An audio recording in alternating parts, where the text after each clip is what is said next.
এই নাও, আজকে 300 টাকা ইনকাম করেছি। শালা হারামজাদা, সারাদিন কাজ করে মাত্র 300 টাকা।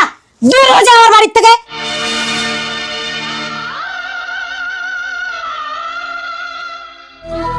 সারাদিন এত হাড়খাটা পরিশ্রম করে তাও মায়ের মুখে হাসি ফোটাতে পারছি না।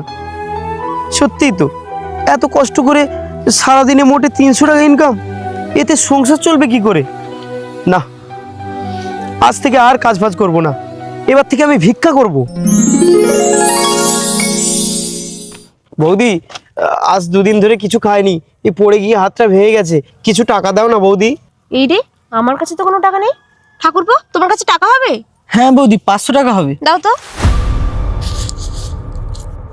এই নাও 500 টাকা। ওই সামনে দোকান আছে, পেট ভরে খেয়ে বাকি টাকাটা আমাদের ফেরত দিয়ে যাবে। আমরা এখানেই দাঁড়িয়ে আছি। আচ্ছা ঠিক আছে বৌদি। কি আর খাবো, ওই সকালেই তো 1 থালা পান্তা মেরে দিয়েছি। না, এক কাজ করি, যে 300 টাকাটা আছে ওই 300 টাকাটা ওদেরকে রিটার্ন দিয়ে দিই। আর এই 500 টাকাটা পকেটে ঢুকে নিই।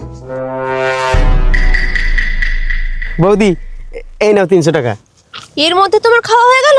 হ্যাঁ হ্যাঁ বৌদি, খেতে কতক্ষণ লাগে বলো?